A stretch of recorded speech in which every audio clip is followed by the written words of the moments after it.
كما سمعتم فقد اتصلت جمعية إحياء التراث ببعض المشايخ مثل الشيخ بن باز وعبد المحسن العباد وابن عثيمين وعبد الرحمن سديد، واستطاعت إلى أخذ تزكية شفوية من الشيخ بن باز حفظه الله، حيث ذكر أنها جمعية طيبة فتعاونوا معهم، فإن أخطأوا فبينوا أخطاءهم. انتهى كلامه بالمعنى. ولما سمعوا ما أرادوا تركوا الاتصالات بهؤلاء المشايخ حفظهم الله. فشبهة بعض إخواننا هناك أنهم يقولون إذا كانت هذه الجمعية صاحبة الشر والضلال فكيف يزكيها هؤلاء المشايخ؟ فيا شيخ ما ردكم على هذا؟ الحمد لله، صلى الله وسلم على نبينا محمد وعلى آله وصحبه، وأشهد أن لا إله إلا الله وحده لا شريك له، وأشهد أن محمدا عبده ورسوله.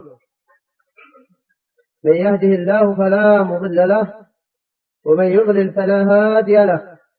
أما بعد، فعلماؤنا الأفاضل حفظهم الله تعالى يأتي صاحب الجمعية إليهم ويقول: يا شيخ، نحن نهتم ببناء المساجد وبفتح مدارس تحفيظ القرآن وبكفالة اليتامى وبحفر الآبار وغير ذلك من الأفعال الحميدة الصالحة. فالشيخ، أي شيخ من المشايخ لو سئل ما رأيك في جمعية تهتم ببناء المساجد وتحفيظ القرآن، نعم، وكفالة اليتامى وكفالة الدعاء إلى الله وحفر الآبار، من الذي يقول هذا ما يجوز؟ ما في أحد يقول يا أخوان هذا ما يجوز، هذا عمل صالح طيب. لكن المشايخ حفظهم الله تعالى لا يعرفون ما بعد هذا. الواقع أن الأموال التي تأتي أصحاب الجمعية يحاربون بها أهل السنة في السودان وباليمن، نعم، وماذا، وبمصر وفي أرض الحرمين ونجد وفي أندونيسيا وفي كثير من البلاد الإسلامية، حتى ربما كتب تطبع لحرب أهل السنة. نعم، وقد رأينا الثمرة في أبي ابتدى عدي في الكرم، ومن يشابه أبه فما ظلم.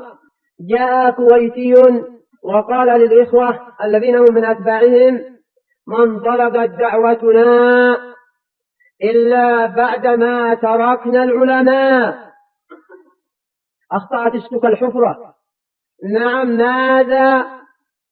رب العزة يقول في كتابه الكريم: فخرج على قومه بزينته قال الذين يريدون الحياة الدنيا يا ليت لنا مثل ما أوتي قارون إنه لذو حظ عظيم. وقال الذين أوتوا العلم ويلكم ثواب الله خير لمن آمن وعمل صالحا ولا يلقاها إلا الصابرون. ويقول الله سبحانه وتعالى: وتلك الأمثال نضربها للناس وما يعقلها إلا العالمون. ويقول سبحانه وتعالى في كتابه الكريم: وإذا جاءهم أمر من الأمن أو الخوف أذاعوا به ولو ردوه إلى الرسول وإلى أولي الأمر منهم لعلمه الذين يستنبطونه منهم. فالإعراض عن العلماء دليل على التخبط وعلى عدم المبالاة بالدين، وكما قلنا قبل، وهو من باب ماذا يا إخواننا؟ التهكم، ومن باب القلب. في هذه ابتدى عدي في الكرم ومن يشابه أبه فما ظلم. نعم، عند أن جاءوا إلى اليمنيين ومنوهم بالدنيا أصبحوا أو انقلبوا من دعاة إلى الله إلى كذب غشاشين خونة. وإليكم مثال الكذاب، نعم، المفسد عمار بن ناشر وما كذب في مجلة الفرقة، هم يسمونها مجلة الفرقان ونحن نسميها مجلة الفرقة. وكذلك أيضا نعم الكذاب المفسد محمد المهدي الذي يقول إنني قلت إن العلماء احترقوا.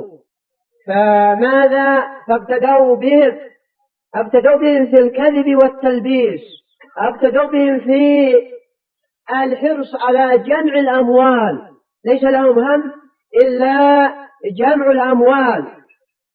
هكذا أيضا في التشفع بما لم يعطوا.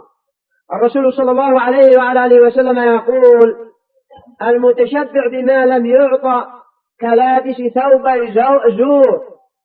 فهؤلاء ربما يذهب ويصور ماذا يا إخواننا المدرسة أو البير أو المسجد، ويقولون هذه من إنجازات جمعية الحكمة. مثل ماذا يا إخوان وزارة الإعلام لما خرجت إلى هنا ذهبت تصور مسجدا في المهاجر، والبانون له هم أهل الخير ويجعلونه من منجزات الثورة. أي نعم، والمسجد من أجل لا يلبس، المسجد هو الذي إمامه الأخ يحيى أو الشيخ يحيى الفقيه المهذري. فماذا يا إخواننا؟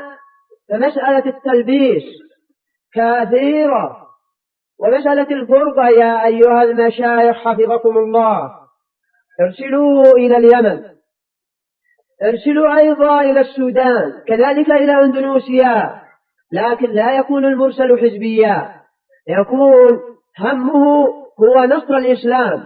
أي نعم، أو هو نصر الإسلام. ماذا يا إخواننا؟ فينبغي أن يعرف ماذا عمل أولئك. قال بعضهم: يا أخوان أصحاب أهوى فيما بلغني عنه، قال: لو أتيتموني بدليل من هنا إلى الدليل لما تركت جمعية الحكمة. أنتم تعرفون الدليل الذي بين إب ويريم، أي نعم، أو بين إب والجبل هذاك الذي بعده. لو أتيتموني بدليل من إب إلى الدليل ما تركت جمعية الحكمة. مثل هؤلاء يا أخوان لا ينبغي أن نشغل أنفسنا بهم بارك الله فيكم، ولا ينبغي أيضا أن نهتم بهم. خذ العفو وأمر بالعرف وأعرض عن الجاهلين. وإذا سمعوا اللغو أعرضوا عنه وقالوا: لنا أعمالنا ولكم أعمالكم، سلام عليكم، لا نبتغي الجاهلين. نعم. وماذا يا إخواننا؟ واصبر نفسك مع الذين يدعون ربهم بالغداة والعشي يريدون وجهه، ولا تعد عيناك عنهم تريد زينة الحياة الدنيا، ولا تطع من أغفلنا قلبه عن ذكرنا واتبع هواه وكان أمره فرطا. نعم، إنهم لبسوا على كثير من الناس، بل ماذا استعبدوا أفكار كثير من الناس بسبب المادة. من أجل هذا رب العزة يقول في كتابه الكريم: ولا تمدن عينيك عنهم ولا تمدن إيش؟ إلى أن متعنا به أزواجا منهم زهرة الحياة الدنيا لنفتنهم فيه ورزق ربك خير وأبقى. ويقول: فلا يغرنك تقلب الذين كفروا في البلاد، متاع قليل ثم مأواهم جهنم وبئس المهاد. حفت الجنة بالمكاره وحفت النار بالشهوات. أيسرك يا هذا أن مرتبك من جمعية الحكمة 40,000، لكن ما عندك في مسجدك أحد؟ أم تصبر على الحالة التي أنت عليها والناس مزدحمون على مسجدك؟ لكل أمة فتنة، وفتنة أمتي المال. نعم، والله ما الفقر أخشى عليكم، هكذا يقول النبي صلى الله عليه وعلى وسلم، ولكن أخشى أن تبسط عليكم الدنيا فتنافسوها كما تنافسوها فتهلككم كما أهلكتهم. فالفقر، نعم، الفقر خير من البذخ، وخير أيضا من التنعم. وأنت طالب علم، الناس يستفيدون من علمك ويثقون بكلامك، نعمة من الله عز وجل. يا أهل السنة يجب أن تحمدوا الله سبحانه وتعالى على هذه النعمة. الناس يثقون بكم ويدعونكم إلى بلادهم ويكرمونكم غاية الإكرام إذا نزلتم إلى بلادهم، وربما يعتبرونه مثل يوم العيد. بل ربما يفرحون أكثر من فرحهم من يوم العيد. فماذا نريد بعد هذا؟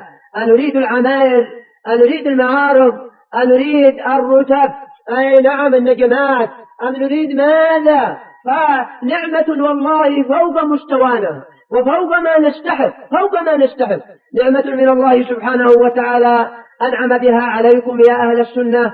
وكلما كثرت الدعوة ونشطت الدعوة، نعم سمعتم أنين وكيد أيضا أعداء الدعوة، حتى إنهم هم الآن ماذا؟ نعم ينفرون عن دعوة أهل السنة بالكذب. ونحن ما يضرنا وإن تصبروا وتتقوا فلن يضركم، لا يضركم كيدهم شيئا. إذا صبرنا واتقينا الله وامتثلنا أوامر الله واجتنبنا نواهيه فلا يضرنا كيدهم شيئا، بل كيدهم ينغلب عليهم، والفضل في هذا لله سبحانه وتعالى. فماذا يا إخواننا؟ فجمعية إحياء التراث يهمها هو جمع الأموال، ثم بعد ذلك تجميع الناس معهم وإلى دعوة ديمقراطية. ليس الخلاف بيننا وبينهم من أجل المال، وليس الخلاف بيننا وبينهم من أجل المراكز، وليس الخلاف بيننا وبينهم من أجل رتب عسكرية وغيرها. الخلاف بيننا وبينهم أنهم يدعون إلى الديمقراطية، نعم يدعون إلى الديمقراطية. وهكذا أيضا الإخوان المفلسون يدعون إلى الديمقراطية ويريدون أن يصوروا للناس إن أنها إسلامية، والله المستعان.